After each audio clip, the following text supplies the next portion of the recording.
What's up, all you good fellow fly guys? You know who it is, the Cat in the Hat, your resident fly guy, your chief architect, Michelangelo of StarArchitects.com, here to help you redesign your frame of mind when it comes to this styling thing. And welcome to another Discourse in Dress, some expressions for your ensemble and some sonnets for your style. Today, we are going to continue our conversation on the covering as we explore the elements and all of the beautiful aspects of the blazer.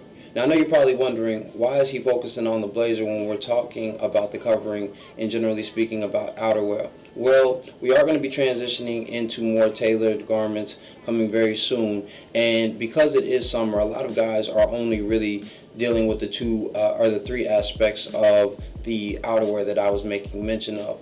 However, the blazer has a very unique ability to be covering for some guys as well as being a dressed up piece for others. And I say that meaning that when you throw on a blazer, it still is going to protect you from the elements, but you don't have to worry about the damage as much because of the fact that this is not associated with any pants unless you're buying separates. Then you want to make sure that you're aware of that. But because of that, I also wanted to make sure that you are aware that consciously, when it comes to the blazer, being a separate, it shows separation in your sophistication. It so shows a separation in your sportiness because you have this separate piece that is not necessary for the full ensemble, but definitely adds something to it when you put it on. So I definitely want you to think about that next time you are throwing on a blazer. But before you do, have you considered the components of a blazer? Do you know what really constitutes a blazer and separates it from a suit jacket or a sport coat? Well, if you don't, we're going to talk about the components of a blazer so that you understand what you're actually purchasing when you get it. And before that, we're actually going to cover the historical aspects of how a blazer came into being. And it's important for you to understand these things so that when you move into a situation, you can separate yourself from those who decided to slack on their style and ensure that you are dressing yourself with the best of yourself. So let's talk about the history of the blazer. Well, if you're familiar with menswear, then you know that menswear origins can kind of be draped in a little bit of myth or in different types of theories as to its origin. And blazers really don't escape that historical anomaly. And that's because when it comes to blazers, there's two aspects of how it kind of began. One was a little bit more formal and professional, and the other one was a little bit more sporty. So when it comes to the professional aspect, it actually has its origins in the Navy, as a lot of our menswear pieces actually come from. There is one theory that it is associated with the HMS Blazer and Queen Victoria. Now, Queen Victoria was scheduled to visit the naval ship, the HMS Blazer, and the captain looked at his naval crew and was like, this isn't going to work. Like, we need to make sure that we are setting a precedent and making sure that the Queen appreciates, our services on the ship. He decided to get a double-breasted jacket and add naval emblemed metal buttons onto the jacket. And what that inadvertently did as well is it created a separation for the officers versus the crewmen and created a certain level of distinction when they had that on. Well, Queen Victoria approved and appreciated it, and these men began to wear these garments off the ship. And so the uniformity of the uniform became a standard in 1857. And so that is where that blue blazer for classic menswear has always been associated, is because of that rich naval history that people have associated it with.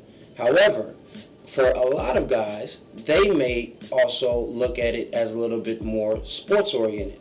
Hence my nice cranberry blazer from Trilogy Clothiers. And the reason why that is associated with the different types of colors, whether you see the green jacket in the PGA Tour or a white jacket at a polo match with those metal buttons, is because it is actually associated with the type of blazer that we really don't see that much, unfortunately, when it comes to menswear nowadays, and that is the rowing blazer. And the reason why the blazer has that origin is because it was associated with university crew. Now, if you're not familiar with the sport of crew, crew is a boat racing sport where men get out on water and then they row a boat from a start to a finish line. Now, when it comes to practice for any person who's practicing at a high level. You got to get up pretty early in the morning to make sure that you're getting your workout in, especially if you're playing at the collegiate level, because you still got class. And so these guys would hop out in Oxford, Cambridge, England, and in England, it would be very cool in the day. Well, this is a problem for athletes because you have to move and you have to be productive while you're at practice or when you're at a meet. And so what they did was they decided to put on these jackets in order to keep warm when they were rowing. And they were relatively loose fitting so that they could move and have that movement. And then I theorized that one guy was probably running late for class and just put on the blazer and wore it out to class, and a lot of people just started taking notice of it on Cambridge's campus. Now that's not confirmed by anybody, it's just a theory. So then the term blazer actually came into the language of menswear clothing in 1952 when an article was published about these gentlemen wearing these emblazoned red blazers, and the team was the Lady Margaret Boat Club, which actually still wears the same type of blazers today. And because of that, you can see blazers come in very different colors. You may see some in green, you may see some in gold, you may even see some in red, like the one that I have on from Trilogy Clothiers. You may even see some in stripes that represent the colors of the university where the person wearing it has attended. So you have all these different dynamics that you may have thought composed the blazer, but let me give you a few that actually are necessary for a jacket to be called a blazer. So a lot of guys will ask me, like, Mike, why can't I just go get separates, or why can't I wear this blue jacket as a blazer when my pants got messed up or they ripped or they're damaged in some sort of way? And I would answer them with this response. There are certain components that are going to comprise a blazer. Now, if you can manipulate a blazer so that it's kind of in compliance with these factors, then by all means go forth and repurpose your jacket. But if not, then you want to make sure that you're making a quality investment into a piece that will actually serve you in a lot of great ways. So here's some components that you should consider when you are talking about whether a blazer is actually a blazer. Now, the first thing that you want to pay attention to is this jacket standing on its own. And I mean that it's not going to match with any trousers, that it's going to have some separation. So for instance, you could have on a navy blue blazer as well as some lighter blue pants, and because of the fabrication and or the color or the pattern that may be in the jacket, you see some separation, and so it's not confused as a jacket that is discolored or some pants that are discolored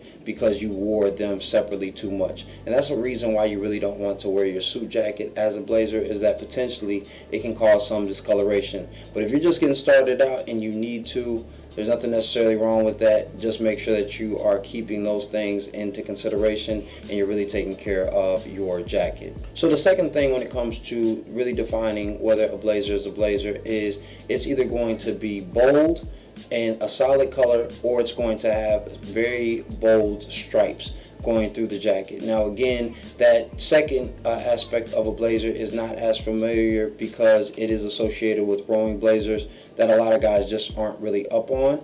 But if you do see those things, then you know that that is actually an official blazer. It's the real deal. Like, they're not playing when they put that on. So in that space, you'll see that. But again, if you have a blazer that is in a bold color and it's solid, then you can actually categorize that as a blazer as well. Now, the next thing that can actually categorize a blazer as a blazer, again, this is probably going to go more on the rowing blazer side of the game, is that it will have a grosgrain or contrasting piping and or braiding on the edges of the jacket. Now, I don't know about you, but I've seen these jackets and they look fucking awesome. They're just amazing. I love looking at them. I definitely have to get one for me. I had two, and unfortunately one was damaged and the other one was stolen from me, but they were always very distinctive looks that created a inquiry. It literally separated me from the average guy wearing a blazer when I was in casual settings. Let's be real,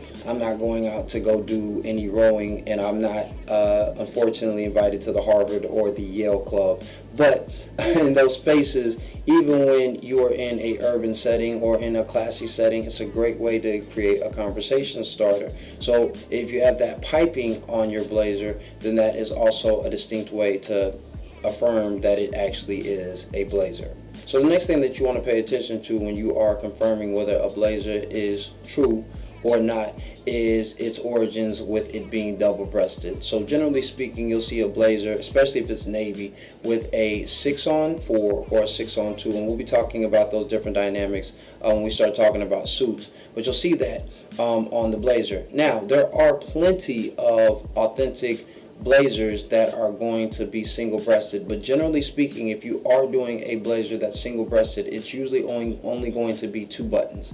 And so if you are seeing a person who's calling a blazer and it has 3 buttons, he probably just has on a suit coat, and that's perfectly all right. Don't clown him, but you know what the real deal is. So the next thing that will determine whether a blazer is true or not is the insignia that may be on the blazer. Now, this is going to show up in 2 places. You'll either see it on the breast pocket, which can be a patch pocket in some cases, or you will see it on the buttons. Now, if you have ever gone to a prep school or you've seen that uniform, that's kind of where they get that from. You'll see that patch on the breast pocket of the jacket, or in certain high-class, high-brow situations, you'll see the insignia on the buttons of the blazer. And that, again, just creates very subtle, nuanced spaces of separation when you are wearing it in social settings. So those are a few things that you can look at when you are just starting out getting your blazer. I don't want to get too deep into this, but you'll have an understanding of what to look for when you're purchasing your blazer, and now you'll be able to wear it with a certain level of separation. Now, the rest of this week, we're going to be talking about how to tailor your thoughts, what to wear when it comes to your blazer, how you can switch up different types of looks, as well as what's trending when it comes to blazer, because there is a resurgence of certain things that you may not be aware of. And then lastly, how you can incorporate a blazer into social interaction as you're stepping out throughout the weekend. So I want you to try that on, see how it fits you. I hope you found this information informative. If you did, go ahead and give me a thumbs up, and make sure that you leave me some comments in the comment box telling me what you learned or telling me what you would like to know more about. I definitely want to make sure that I'm serving you with information that's going to be beneficial. And please make sure that you share this with a friend. I can guarantee you there's some cats out here buying some sport coats, buying some suit jackets, thinking that they're getting away with wearing a blazer, and now you can make sure that they dress better because you know better. And lastly, please make sure that you subscribe if you're feeling the vibe. As I said, we have been doing some revamping. You'll now see me doing Style Speaks on Monday at 6:30 p.m. and then you still will get the rest of your information for the rest of the weekend. So please make sure that you continue to dress yourself for the best of yourself. As always, I appreciate you for taking the time to redesign your frame of mind when it comes to the styling thing. And lastly, please don't ever forget that dress is nothing more than the expression of a man's state of mind, so you should always dress to express. I'll see you next time. Peace.